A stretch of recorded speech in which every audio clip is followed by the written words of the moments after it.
Artinya begini, jangan sampai pemilu ini hanya ritual demokrasi yang tidak menghasilkan apa-apa. Dan agar pemilu ini tidak sekedar menjadi ritual, besar harapan saya masyarakat itu tidak apatis terhadap para caleg. Saya itu kemudian menjawab kepada beliau-beliau bahwa saya saat ini adalah seorang aparatur sipil negara atau PNS yang terikat dengan aturan-aturan, dan saya sekarang sedang sibuk bekerja melaksanakan tugas pokok dan fungsi serta amanah-amanah jabatan saya. Dulu itu masalah pemekasan tembakau, sekarang sudah enggak, karena masyarakat sipil, masyarakat pribumi sudah pada kompak mendirikan pabrik-pabrik rokok sehingga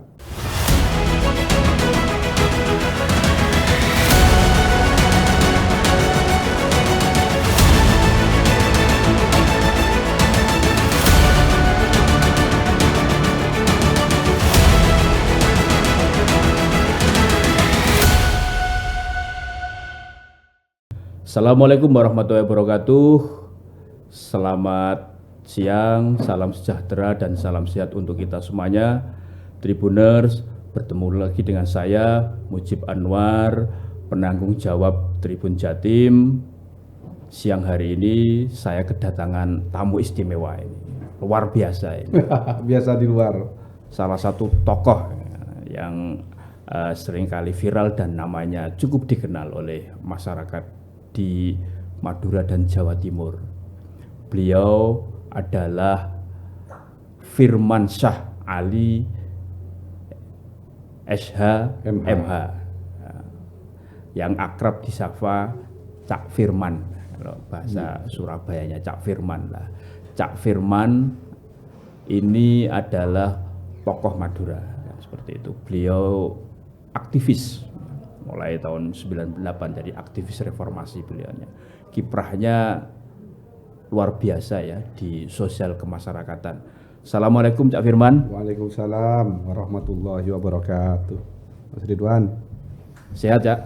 Alhamdulillah. Saya Mujib Cak, panggilannya Mujib Anwar, dari Mujib. Oh iya Cak Mujib. Ya. Cak Firman, ini kan menjelang pemilu 2024 ya, kan seperti itu, yang nanti akan digelar kalau sesuai tahapan kan 14 Februari 2024 kan. Ini kan sebagai tokoh ini Madura kan seperti itu pasti punya harapan ya terhadap penyelenggaraan pemilu 2024 kan, yang nanti kan setelah hasil pemilu ini kan nanti akan disambung dengan bulan November yang namanya pilkada serentak. Artinya semua daerah di Indonesia akan menggelar pilkada serentak, baik kabupaten maupun provinsi atau bupati, wali kota maupun gubernur. Nah, bagaimana tanggapan Cak Firman soal pemilu serentak ini? Saya melihat pemilu serentak 2024 ini atmosfernya sangat bagus, dan semoga hasil dari pemilu serentak tahun 2024 ini betul-betul berkualitas dan bermanfaat untuk masyarakat banyak. Artinya begini, jangan sampai pemilu ini hanya ritual demokrasi yang tidak menghasilkan apa-apa.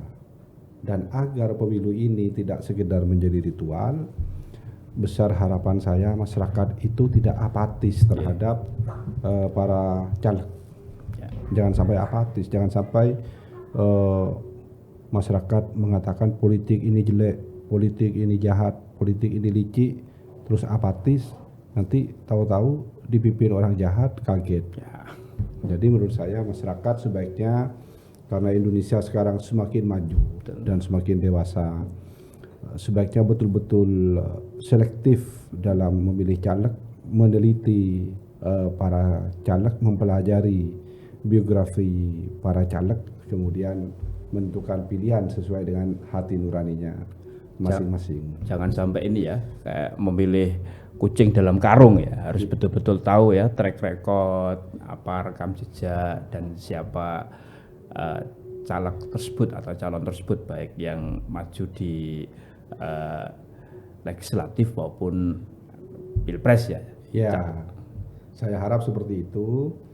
Dan yang kedua, selain tadi selektif, yang kedua betul-betul masyarakat itu berusaha untuk membersihkan diri, memurnikan diri dari pengaruh-pengaruh politik yang kurang baik selama proses pesta demokrasi tersebut.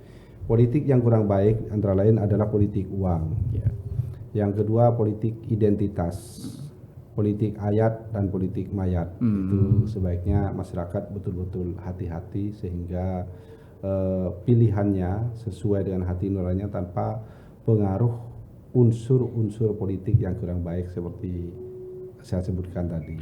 Cak, menarik tadi ada 4 politik yang perlu diwaspadai ya oleh masyarakat ya kan seperti itu agar hasil pemilu ini nanti betul-betul muncul ya tokoh-tokoh yang sesuai dengan harapan masyarakat biar menjadikan kalau level pusat ya negara ini lebih makmur, lebih sejahtera, pembangunan lebih maju lagi ya. Nah, tadi politik uang, politik identitas, politik ayat dan politik mayat. Mungkin bisa dijelaskan ya. Ini yang menarik ini ada politik ayat dan politik mayat. Ini apa ini kan? Kalau politik uang kan semua dari kita kan relatif sudah paham tahu, ya, sudah tahu paham. Ya, termasuk politik identitas kan, itu kan sudah paham. Nah, politik ayat dan politik mayat ini apa ya? Sebetulnya ada yang lebih keren lagi istilahnya yaitu politik identitas, politik isitas, politik ayat dan politik mayat. Itu yang perlu diwaspadai. Itu. Politik isitas kita sudah tahu semua maksudnya adalah politik uang, money politik. Itu masyarakat wajib waspada terhadap itu, jangan sampai kualitas demokrasi menjadi jeblok gara-gara masyarakat tidak mengedepankan rasionalitas dan hati nurani dalam memilih. Yang kedua politik identitas. Ya, identitas politik itu penting, tapi menjadikan identitas sebagai alat mobilisasi, alat klaim politik bahwa hanya kelompoknya yang baik, yang lain adalah jahat, yang lain harus dimusnahkan, yang lain harus dieliminasi, itu sangat berbahaya. Politik identitas telah menyebabkan Arabian Spring dan sebagainya di berbagai belahan dunia. Politik identitas telah melahirkan penderitaan rakyat yang tiada tara akibat perang saudara. Yang ketiga, politik ayat. Jadi ayat-ayat dalam kitab suci itu banyak sekali, tapi oleh kelompok-kelompok Puritan, kelompok yang radikal dan ekstremis, itu dipetik ayat-ayat tertentu untuk kepentingan mobilisasi politik dan kepentingan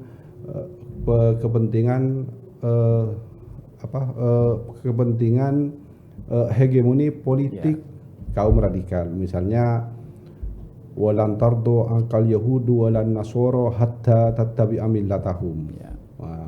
Al-Islamu ya'lu wa la yu'la alaih, dan banyak ayat-ayat lain yang dipolitisir. Ini masyarakat harap lebih cerdas. Kalau politik mayat itu terjadi dalam pilkada DKI waktu Anies melawan Ahok.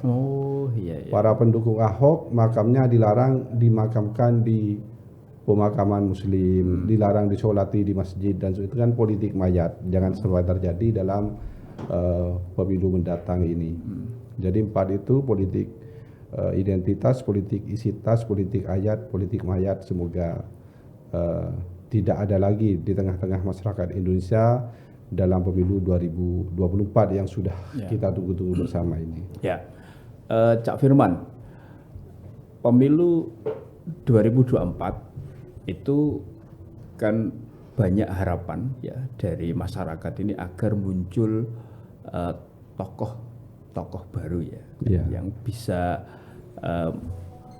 menjadikan negara maju, negara makin sejahtera, negara makin berkeadilan dan seterusnya. Kalau di level daerah, kabupaten kota maupun provinsi juga muncul tokoh-tokoh baru, ya tokoh-tokoh muda yang bisa menjadikan harapan baru ya, kan lebih baik lagi ya kan seperti itu. Nah, ini di Madura ini kan dari 4 kabupaten yang ada di Madura yang 4 wilayah ini kan Cak Firman kan dari Pamekasan ya kan, dari Pamekasan. Nah, ini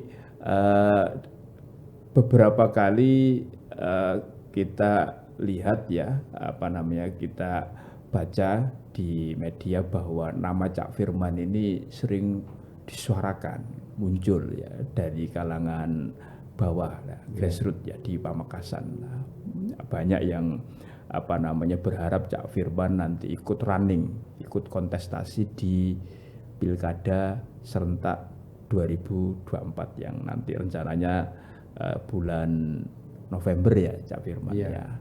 Terhadap cukup populernya nama Cak Firman ini bagi masyarakat Pamekasan dan harapan agar Cak Firman nanti ikut running, pripun ya?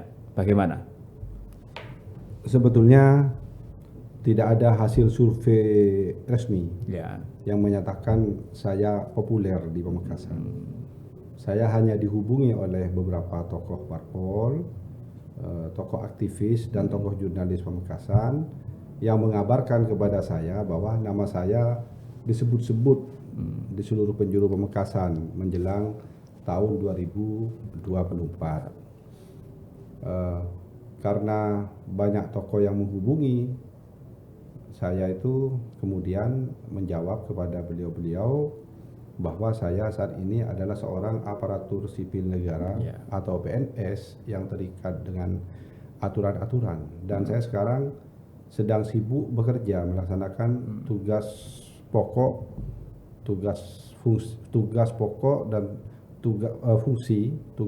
dan fungsi serta amanah-amanah jabatan saya di dalam birokrasi pemerintahan Provinsi Jawa Timur tentunya. Jadi tidak bisa saya berkomentar banyak tentang nama saya disebut-sebut dalam Pilkada Pamekasan. Dan di sana sekarang yang menjabat sebagai bupati itu adalah sahabat terbaik saya, Kiai Badrut Tamam, yang menurut saya sudah cukup bagus memimpin Pamekasan. Saya menjadi heran, bupatinya sudah sebagus itu kok masih banyak yang menghubungi saya, yang menyebutkan nama saya banyak disebut-sebut. Akhirnya saya guyoni saja. Kalau memang kejadian yang sampean sampaikan itu berarti saya pensiun dini dong. Saya kan sudah memenuhi syarat untuk pensiun dini.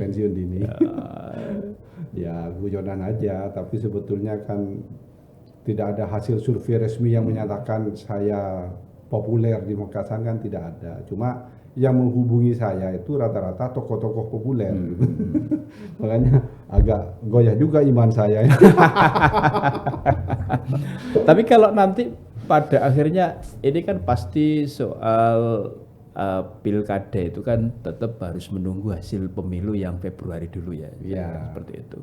Kalau nanti setelah pemilu pileg dan pilpres nanti ternyata dorongan itu makin besar dan survei yang resmi juga sudah dilakukan untuk mengukur itu, dan banyak yang minta Cak Firman untuk Pamekasan bagaimana?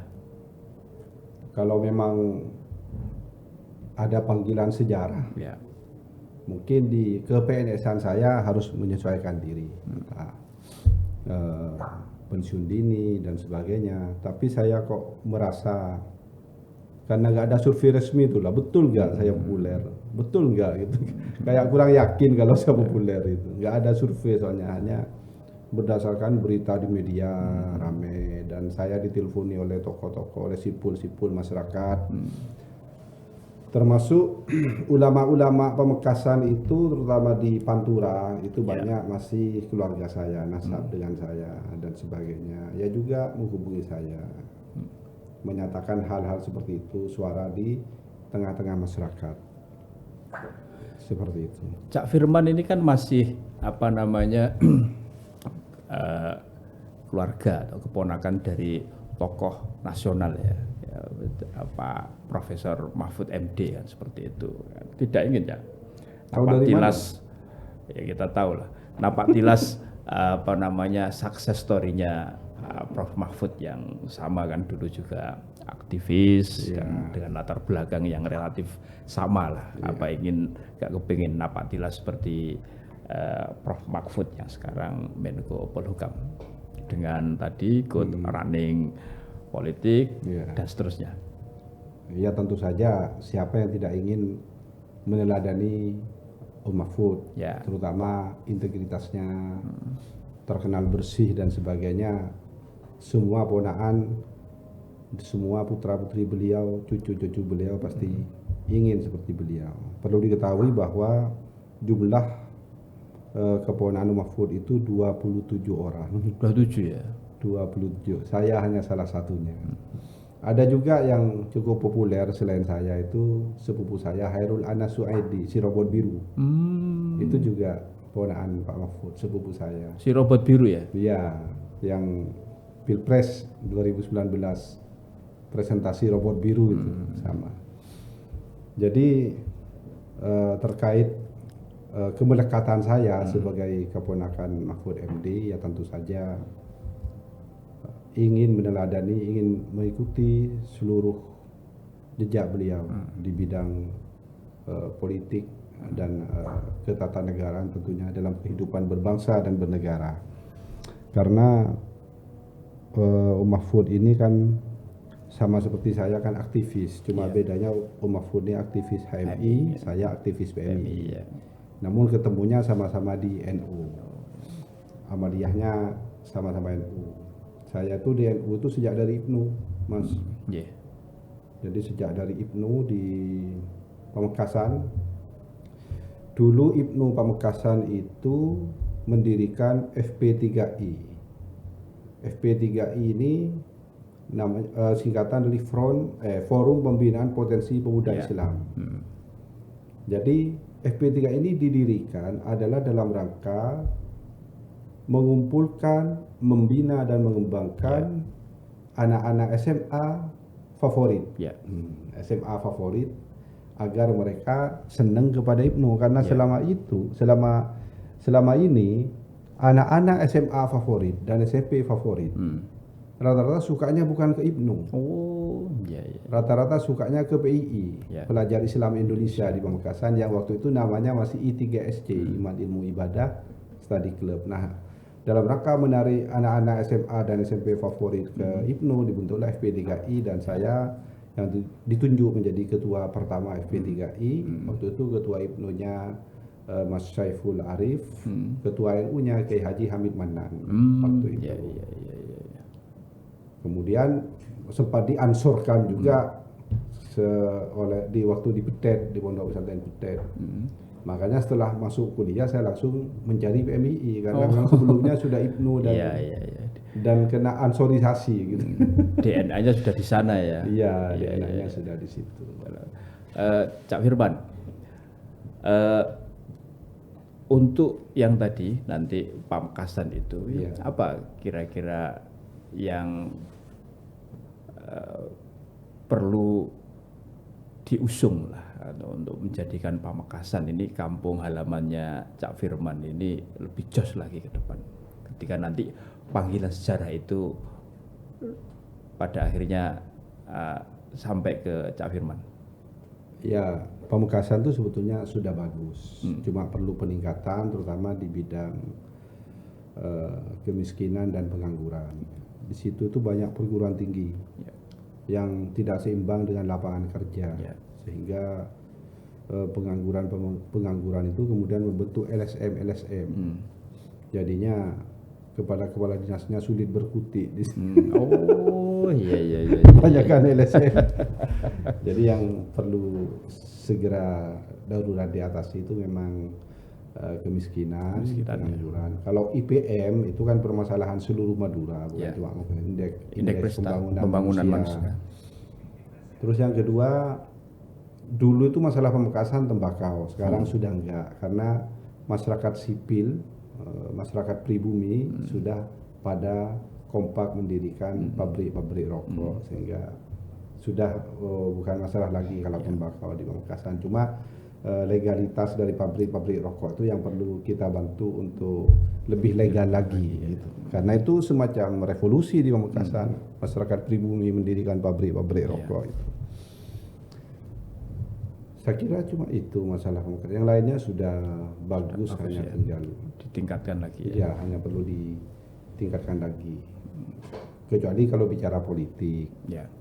Politik di Pamekasan itu rupanya sulit untuk stabil.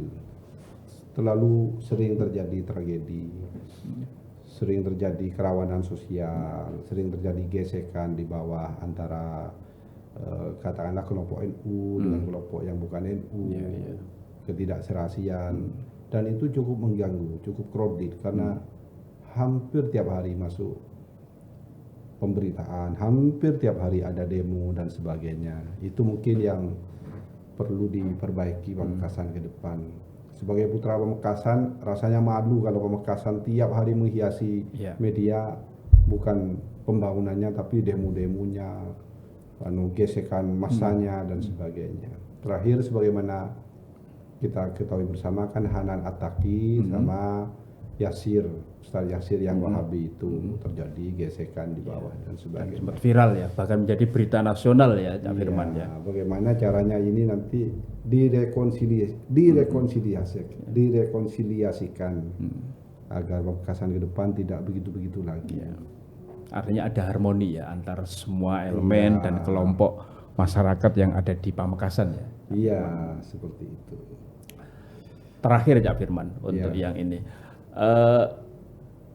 Pasti yang namanya putra daerah itu kan ingin lebih punya kontribusi ya untuk membangun daerah asal atau tempat kelahirannya itu.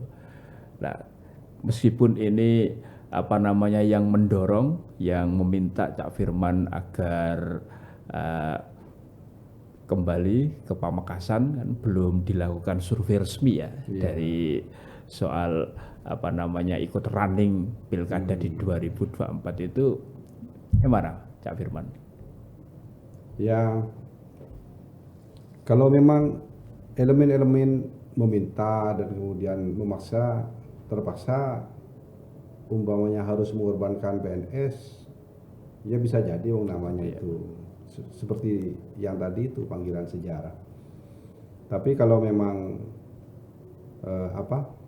kalau memang masih ada figur lain yang lebih bagus dari saya, kok rasanya lebih baik saya tetap di PNS saja. Sebagai Pamekasan 1 atau Pamekasan 2 nanti? Iya, terserah sejarah memanggilnya kemana. Terserah sejarah memanggilnya kemana. Yang jelas saya sementara masih sibuk bekerja, fokus pada tugas-tugas sebagai PNS. Masalah panggilan-panggilan sejarah itu kan urusan di luar kedinasan, itu urusan di masyarakat, yang oleh masyarakat disuarakan ke berbagai media, baik media online, media cetak maupun media sosial, dan itu saya perhatikan terus dinamika panggilan sejarah tersebut. Cuma sementara ini sampai detik ini fokus saya tetap pada tugas pokok dan fungsi saya sebagai pejabat ASN. Oke. Siap. Cak Firman, mantap ini. Ya, siap. Penjelasannya. Terima kasih atas kehadirannya. Tribuners, demikian tadi wawancara eksklusif saya dengan Cak Firmansyah Ali ya. Firmansyah Ali SH MH. Salah satu tokoh Madura yang namanya sering viral dan disebut-sebut dalam pemberitaan di media, baik media cetak maupun online. Cak Firman, terima kasih atas waktunya. Sama-sama. Tribuners, kita ketemu dengan tokoh politik lainnya di Jawa Timur. Selamat siang, salam sejahtera dan sehat untuk kita semuanya.